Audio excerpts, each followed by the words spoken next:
নমস্কার। The power of astrology Sumanta ji Chowdhury আমার এই ইউটিউব চ্যানেলে আপনাদের সবাইকে স্বাগত। আমি এখন আলোচনা করব শনির বক্রী অবস্থান নিয়ে। এই শনির বক্রী অবস্থান কুম্ভ রাশির জাতক জাতিকাদের জীবনে কি ধরনের প্রভাব বিস্তার করতে চলেছে তারই একটা সার্বিক আলোচনা। সার্বিক আলোচনা কেন? সার্বিক আলোচনা এই কারণের জন্যই যে পশ্চিমবঙ্গে লক্ষাধিক কুম্ভ রাশির জাতক জাতিকা আছেন, তাদের প্রত্যেকের date of birth, time of birth, place of birth আলাদা। সুতরাং জন্মছক আলাদা। সুতরাং জন্মছক দ্বারা pure science, pure calculation, pure ম্যাথের মধ্যে দিয়ে যে স্পট ইমপ্লিমেন্টেশন ছক ক্রিয়েট করা হয় সেটাও আলাদা।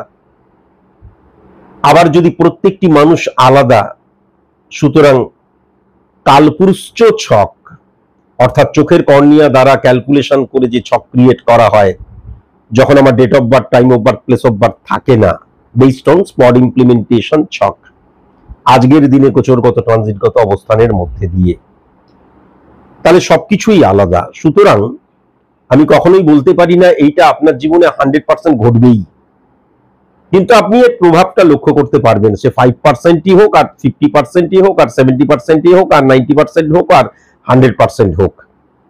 তাই জন্য আমি প্রথমেই এটা আমি সর্বক্ষেত্রেই বলি, এখনো বলছি যে স্পেসিফিক ভাবে কোনো সায়েন্টিফিক অ্যাস্ট্রোলজারের কাছে গিয়ে যদি আপনি আপনার প্রেডিকশনটি করিয়ে নেন এবং নেগেটিভিটিকে অফ যদি আপনি করান, কেননা একজন সায়েন্টিফিক অ্যাস্ট্রোলজার কিন্তু সমাজ সংস্কারক নয়, তিনি কিন্তু প্রেডিক্টর। নেগেটিভ সাইড নিয়ে প্রেডিকশন করেন, তার কারণ পজিটিভ সাইডকে কোনো মতেই রেকটিফাই করার প্রয়োজন হয় না। তাই পরিষ্কার বোঝা গেল? তাই জন্য সবসময় কি করতে হয়, আমি যখন কোনো অ্যাস্ট্রোলজারের কাছে যাচ্ছি, বিশেষ করে আমার কাছে যখন আপনি আসবেন, তখন আমি শুধু জেনে নিতে যাচ্ছি, কখনো আসবেন না। এতে আমি ক্ষুব্ধ হই। বারবার ধরে বলেছি, সিরিয়াস, আমি অত্যন্ত সিরিয়াস। আমি নেগেটিভিটিকে ফাইন্ড আউট করব এবং সেটাকে বাই হুক বাই ক্রুক সেই নেগেটিভিটিটাকে আমি অফ করব, অর্থাৎ শর্ট আউট করব রেমিডিয়াল প্রসেস অ্যাপ্লিকেশনের মধ্যে দিয়ে, তবেই আমার কাছে আসবেন। আদারওয়াইজ অন্য কোনো অ্যাস্ট্রোলজারের কাছে যাবেন আপনার ইচ্ছে মতন, সে সনাতনী বৈদিক অ্যাস্ট্রোলজার হতে পারে, সায়েন্টিফিক অ্যাস্ট্রোলজার হতে পারে। তবে আমার মনে হয় পশ্চিমবঙ্গে সায়েন্টিফিক অ্যাস্ট্রোলজার বলতে যা বোঝায়, পিওর সায়েন্টিফিক অ্যাস্ট্রোলজার বলতে যা বোঝায়, এই স্পট ইমপ্লিমেন্টেশন ছক বা কালপুরুষ ছক, সেটা অন্য কেউ করে না। আমি বারবার ধরে বলেছি যে আমি যে প্রেডিকশনটা করি সেই প্রেডিকশনটা মুখনিসৃত বাণী। তার কারণ এই যে আমাদের, আমি বোধহয় 11 তারিখ বা 21 তারিখ, আমার এই মুহূর্তে মনে পড়ছে না, জানুয়ারির আমি একটি প্রেডিকশন করেছিলাম। যদিও আমি এখনই সেটাকে এখানে চালাবো, এখানে দেখাবো। সেই প্রেডিকশনের মধ্যে দিয়ে এবং সেই প্রেডিকশনের যে ট্যাগলাইন, সেখানেও আমি বলে দিয়েছিলাম যে কোন সময়টা আমাদের সমাজ, রাষ্ট্র, দেশ বিচলিত হয়ে পড়তে পারে, যুদ্ধকালীন অবস্থা সৃষ্টি হতে পারে। আসলে একটু দেখে নেওয়া যাক। দোষও বলা হয়, শাপিত দোষও বলা হয়, অভিশপ্ত যোগও বলা হয়।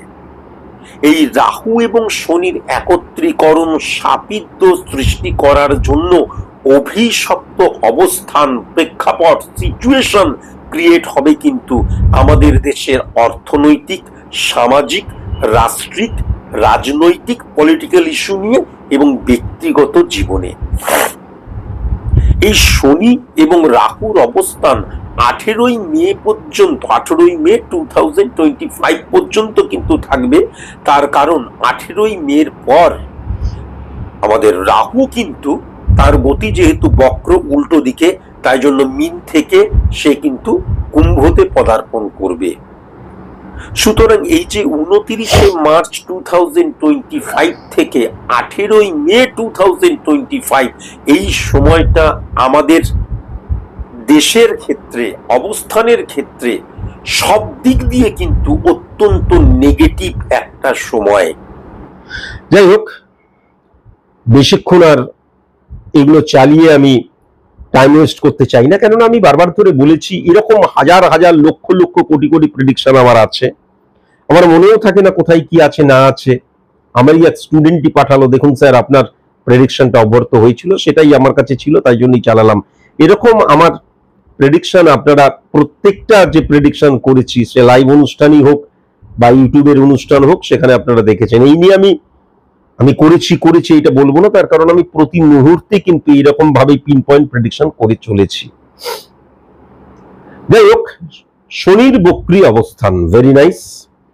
এখন যদি শনির বক্রী অবস্থান খুব ভালো মতন লক্ষ্য করা যায়, তাহলে 13ই জুলাই থেকে 27শে নভেম্বর, এই 13ই জুলাই থেকে 27শে নভেম্বর, এই যে 138 দিন, এই 138 দিন কিন্তু 138 দিনই তো বোধহয় হচ্ছে, 4 3 4 12, 138 দিন শনি বক্রী অবস্থায় রয়েছে। এখন প্রথমে আমাদের জানতে হবে যে বক্রী অবস্থা মানেটা কি।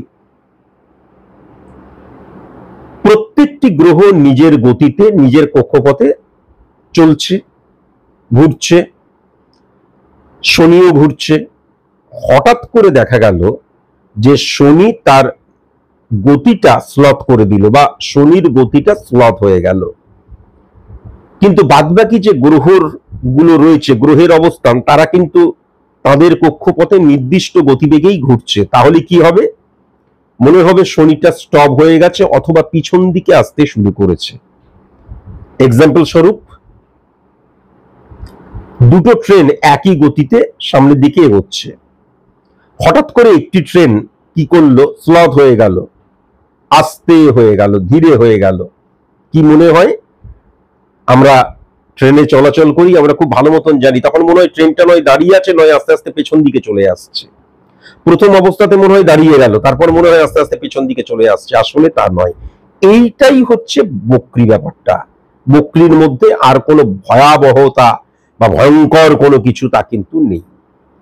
তাহলে শনির এই যে স্লথ হয়ে যাওয়া, গতি ধীর হয়ে যাওয়া, তাই জন্যই মনে হচ্ছে কিন্তু উল্টো দিকে শনি চলতে শুরু করছে, মানে পেছন দিকে চলতে শুরু করছে, তা কিন্তু নয়। এবার কুম্ভ রাশির স্পট ইমপ্লিমেন্টেশন ছকটি যদি আমি খুব ভালো মতন লক্ষ্য করি, তাহলে যেটা লক্ষ্য করা যাচ্ছে, থার্ড হাউসে কিন্তু শুক্র বসে রয়েছে। থার্ড হাউস দ্বারা আমরা মানসিকতা, মনোভাবের জায়গাটাকে বুঝি, এবং থার্ড হাউস দ্বারা কিন্তু বর্তমানের যে লাক ফ্যাক্টর, যাকে সংযোগ বলে, তাকেও কিন্তু বোঝা যায়। তাহলে খুব ভালো মতন বুধ এবং শুক্রের কম্বিনেশন আমার মানসিকতা, মনোভাব, মনোবৃত্তির মধ্যে সবসময় কিন্তু যৌক্তিকতা কাজ করবে। আমার যুক্তি দিয়ে আমি সবকিছুকে বিচার করব, এবং আমার মন মানসিকতার মধ্যে এই যে যুক্তির প্রবণতা প্রতিটা মুহূর্তে থাকবে। এই লোকটা কোটি কোটি টাকা ইনকাম করছে, সে তো অসৎ পথে করছে না, সেও একজন বিজনেসম্যান, আমিও একজন বিজনেসম্যান। আমি মাসে 50,000 টাকাও ইনকাম করতে পারছি না লাভের দিক দিয়ে। কেন পাচ্ছি না? কিসের জন্য পাচ্ছি না? কি করলে আমি এই মানে আমার ইনকামটা বাড়বে? এই যে আমার মধ্যে একটা নিজেকে ক্ল্যারিফাই করা, আত্মসমালোচনা করা এবং যুক্তির মধ্যে দিয়ে করা, এটা কিন্তু কুম্ভ রাশির জাতক জাতিকাদের মধ্যে মারাত্মকভাবে লক্ষ্য করা যাবে। যেমন এই জায়গাটা কিন্তু মারাত্মকভাবে লক্ষ্য করা যাচ্ছে, এবং মানসিকতা, মনোভাবের মধ্যে শুক্র মানে সবসময় কিন্তু জৈবিক সুখ বা লাক্সারিয়াস লাইফের জায়গাটাকে ইন্ডিকেট করে। সুতরাং আমি কেন এরকম ভাবে দিন আনা দিনক্ষয় পাপক্ষয় এরকম ভাবে আমি কেন চলবো? আমিও ভালো থাকবো, তার জন্য আমাকে কি করতে হবে? এবার আমি কিন্তু সেটাই বিশ্লেষণ করতে বসবো। Very very important. কুম্ভ রাশির জাতক জাতিকাদের ক্ষেত্রে এই মানসিকতা, এই মনোভাব তাকে জীবনে উন্নতি নিয়ে আসবেই। যেই লোকটা মারাত্মক হট সিচুয়েশনে রয়েছে, যেই লোকটা ঋণগ্রস্ত হয়ে গেছে, তার মধ্যেও পরিবর্তন আসতে বাধ্য যখনই তার মধ্যে এই যৌক্তিক প্রবণতা আসবে, এবং সে ভালো আছে, আমি কেন ভালো থাকতে পারবো না? তারও দুটো হাত, দুটো পা, একটা মাথা, আমারও তাই, আমিও মানুষ, সেও মানুষ, তাহলে কেন আমি পারবো না? এটা কিন্তু অত্যন্ত পজিটিভ দিক আমি কুম্ভ রাশির জাতক জাতিকাদের ক্ষেত্রে লক্ষ্য করতে পারছি। এখন 4 নম্বর ঘরে কিন্তু বুধাদিত্য যোগ সৃষ্টি হয়েছে, ভেরি নাইস। 4 নম্বর ঘর দ্বারা আমি যে সফলতাটা চাইছি তার জন্য কতটুকু আমি উপযুক্ত হচ্ছি বা উপযুক্ত সেটাকে বোঝা যায়। সেখানে বুধাদিত্য যোগ, তার মানে আমি যে সফলতাটা চাইছি তার জন্য আমি নিজেকে নিঃশেষ করে দেবো, এটা 100% বলা যায়। কিন্তু 4 নম্বর ঘরে রাহুর অবস্থানও লক্ষ্য করা যাচ্ছে। রাহু মানে এই যে আমার প্রচেষ্টা দ্বিগুণ বেড়ে যাবে, কিন্তু 4 নম্বর ঘরের রাহু বসে থাকার জন্য, এবং সেটা কিন্তু চন্দ্র দ্বারা কানেকশন ক্রিয়েট করছে, সুতরাং আমার মধ্যে কিন্তু একটা ইলিউশনও কাজ করবে। আমি শুরু করলাম, শুরু করে আমারও কিন্তু BMW থাকবে, আমারও এই থাকবে, ওই থাকবে, আমারও এই অট্টালিকা থাকবে, আমিও বাংলো কিনবো। আমার টার্গেটটা লেন্দি হয়ে যাবে। আমি 350-এর টার্গেট নিয়ে নামছি, প্রথমেই আমি প্রথম বল থেকেই 350 করতে হবে টার্গেট করে নিচ্ছি। এমন নয় 6 ওভারে আমাকে 100 কমপ্লিট করতে হবে, সেই টার্গেট নয়। এটা কিন্তু একটা মিস জাজমেন্ট, ভুল পদক্ষেপ। টার্গেটটাকে ভেঙে দাও, ছোট ছোট ছোট ছোট করে টার্গেট ফুলফিল করতে করতে যাও। কেমন, এই জায়গাটাও মাথায় রাখার প্রয়োজন আছে। এছাড়া 4 নম্বর ঘর দ্বারা আমরা আমাদের যে জৈবিক সুখ, আমাদের যে আনন্দ, এটাকেও কিন্তু লক্ষ্য করতে পারি। সুতরাং আমার এই যে চাহিদাটা, যেটা প্রথমেই বললাম, সেই চাহিদা মারাত্মক বৃদ্ধি পাওয়ার জায়গাও লক্ষ্য করা যাচ্ছে। কিন্তু আমার পার্সোনাল লাইফ, ব্যক্তিগত জীবন, সাংসারিক ক্ষেত্রেও 4 নম্বর ঘর দ্বারা বোঝা যায়। সুতরাং সেখানে রাহুর প্রভাব কি করছে, আবেগ দ্বারা তাড়িত, প্রভাবিত হয়ে আমি কিন্তু আমার সাধারণ মানুষদেরকেও ট্রিট করব, এটাও লক্ষ্য করতে পারছি। কোনো কারণে আমার একটা লক্ষ্য রয়েছে, সেই লক্ষ্যটা অনেক দূরে, সেটার প্রথম পদক্ষেপ আমি দেখা গেল যে আমি ভুল করে ফেললাম বা আমি ঠিকমতো পারলাম না। মানে পরিষ্কার ব্যাপার হচ্ছে, আমি যদি রেগে থাকি, আমার যদি মন খারাপ থাকে, আমার যদি ভেতরে ভেতরে চাপা রাখ, সেটা আমি কিন্তু আমার ব্যক্তিগত জীবনে প্রকাশ করে ফেলবো। আবার ঠিক উল্টোটাও, আমি যদি খুব আনন্দে থাকি, তাহলে পরিবারে আমার যে বডি ল্যাঙ্গুয়েজ, আমার যে প্রকাশ, সবকিছুই কিন্তু আমার মুডের উপর নির্ভর করবে, এটাও লক্ষ্য করা যাচ্ছে।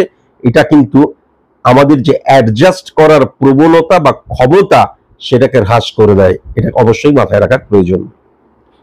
এবার যদি আমি খুব ভালো মতন 5 নম্বর ঘরটা দেখি, তাহলে কিন্তু রবি চন্দ্রের অবস্থান ফিজিক্যালি এবং বৃহস্পতির অবস্থান, তাহলে সফলতার জায়গাটা টেরিফিক। কুম্ভ রাশির জাতিকারা, যারা তোমরা মনে করে এখন তোমরা মানে মা হতে চলেছ আর কি, সন্তান সম্ভবা, তাহলে এই যে সময়টা, এই যে জুলাই মাস থেকে নভেম্বরের 27 পর্যন্ত, 13 জুলাই থেকে, তোমরা এই সময়ে যে সন্তানের জন্ম দেবে, সেই সন্তান অত্যন্ত ক্লেভার চাইল্ড হবেই হবে, এবং সেই সন্তানের জায়গাটা অত্যন্ত পজিটিভ আমি কিন্তু লক্ষ্য করতে পারছি। আবার 5 নম্বর ঘর দ্বারা সফলতার জায়গাটাকেও বোঝা যায়। ডেফিনিট ভাবে তোমরা সফল হবে, আজকের দিনে আমি গ্যারেন্টি দিয়ে লিখে দিতে পারি। এই জায়গাটাও কিন্তু মারাত্মকভাবে লক্ষ্য করা যাচ্ছে। এরপর যদি আমি বুধের জায়গায় চলে আসি, তার মানে বুধের ঘরে কিন্তু শনি বসে রয়েছে। তাহলে বুধ এবং শনি কিন্তু অত্যন্ত ডেপথ নিয়ে আসে, অত্যন্ত পাওয়ারফুল হয়ে যায় শনি, কিন্তু সেখানে মঙ্গল বসে আছে। সুতরাং আমার মধ্যে কিন্তু সততার সাথে, আমার মধ্যে কিন্তু মারাত্মক কর্ম করার প্রবণতা থাকবে। আমি আমার যে টার্গেটটা রয়েছে, সেই টার্গেটটা কর্মের মধ্যে দিয়েই আমি অ্যাচিভ করব। এগুলো সব লক্ষ্য করা যাচ্ছে। কিন্তু মঙ্গল এবং শনির অবস্থান কি করবে, একটা নিয়মানুবর্তিতার জায়গা, বা প্রথমে আমি যদি মাসে 3 লক্ষ টাকা, 2 লক্ষ টাকা, 1 লক্ষ টাকা ইনকাম করতে চাই, আমার ইনকাম 20,000, তাহলে প্রথমে সেটাকে 30,000-এ নিয়ে যেতে হবে, তারপরে 40, তারপরে 50, তারপরে 60, তারপরে 70 বাদ দিয়ে 80, তারপরে 1 লাখে গেলাম। এই মানসিকতাটা কখনো থাকবে না। ওই 1 লাখ টাকাই মাসে টার্গেট করতে হবে ধরে নিয়ে আমি কি করব, কোনো রুলস রেগুলেশন বা নিয়মানুবর্তিতার জায়গাটা, ডিসিপ্লিনের জায়গাটা আমার থাকবে না। আমাকে 1 লাখ টাকা ইনকাম করতেই হবে। তার ফলে কি হয়ে যাবে, মনে রাখার প্রয়োজন আছে, 2:1% মধ্যে দিয়ে শুক্রও যেহেতু হিট করছে, তাহলে তার ফলে আমি অনেক সময় কিন্তু ফাটকা রিলেটেড জায়গায় আমি কিন্তু জড়িয়ে পড়তে পারি, আমি ভুল ইনভেস্ট করতে পারি, ভুল প্রোডাক্ট নিয়ে আবার বিজনেস করতে পারি অযাচিত ভাবে, কোনো মানেই হয় না। আবার একটা প্রোডাক্ট নিলাম, এবার সেটা নিয়ে বিজনেস করছি, এই জায়গাটা লক্ষ্য করা যাচ্ছে। এখান থেকে ভেরি ভেরি কসাস এবং কনসাস। এইবার যদি আমি খুব ভালো মতন লক্ষ্য করি কেতুর অবস্থান, কেতু কিন্তু শনির ঘরে বসে রয়েছে এবং শনি কিন্তু বুধের সাথে অত্যন্ত পাওয়ারফুল হয়ে রয়েছে। সেই বুধ আবার বুধাদিত্য যোগ সৃষ্টি করেছে। তাহলে কেতুকে বলা হয় ছায়া প্ল্যানেট, ক্যালকুলেটিভ প্ল্যানেট। কেতুর নিজস্ব কোনো পাওয়ার নেই, সে যদি পাওয়ারফুল কোনো গ্রহের সাথে বা যে ঘরটাতে বসে আছে, যে ভাবটাতে বসে আছে, তার অধিপতি গ্রহ যদি পাওয়ারফুল হয়ে যায়, সেও পাওয়ারফুল হয়ে যায়। তাহলে শনি তো পাওয়ারফুল হয়েই বসে রয়েছে, সেখানে মঙ্গল বসে থাকলেও তাহলে কেতু কিন্তু পজিটিভ হয়ে যাচ্ছে। কেতুকে স্যাটিসফ্যাকশনের কারকতা বলা হয়। তাহলে ডেফিনিট এবং ডেফিনিট ভাবে বলে দেওয়া যায় যে কুম্ভ রাশির জাতক জাতিকাদের ক্ষেত্রে এই যে সময়টা শনির বক্র পথে গমন, বক্রি হয়ে যাওয়া, বক্রি মানে কি আমি সেটা আগেই বললাম, এই অবস্থাটাতে কিন্তু কুম্ভ রাশির জাতক জাতিকাদের জীবনে স্যাটিসফ্যাকশনের জায়গাটা আসবেই আসবে।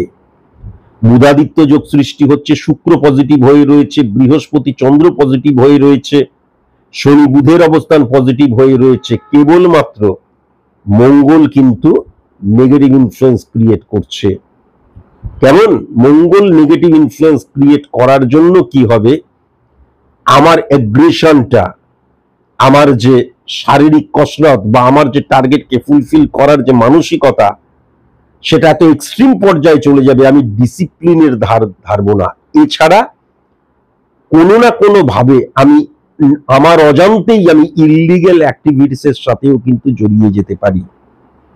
শুধু এই জায়গাগুলোকে যদি ঠিক মতন যাচ করে চলা যায়, তাহলে কুম্ভ রাশির 27শে নভেম্বর পর্যন্ত টেরিফিক সময় আমি লক্ষ্য করতে পারছি। একটা কথা আমি অবশ্যই জানিয়ে রাখি যে যদি আপনারা মনে করেন যে স্যার আপনি তো সায়েন্টিফিক অ্যাস্ট্রোলজার, আপনার কাছে যাব, তাহলে আমি কিন্তু রাজনীতির সাথে যুক্ত এরকম কোন মানুষের প্রেডিকশন করি না। সে যেভাবেই যুক্ত থাকো, যদিও রাজনীতি মানে তো সবকিছুই, ঘরের মধ্যে যে নীতিকে অবলম্বন করে সেটাও রাজনীতি, কিন্তু পলিটিক্স রিলেটেড যে যারা কাজের সাথে যুক্ত তাদের আমি প্রেডিকশন করি না। আমি কিন্তু সেলিব্রিটিদের প্রেডিকশন করি না, আমি অত্যন্ত সাধারণ মানুষদের অ্যাস্ট্রোলজার। সেলিব্রিটিদের প্রেডিকশন করার মতন ক্ষমতাই আমার নেই।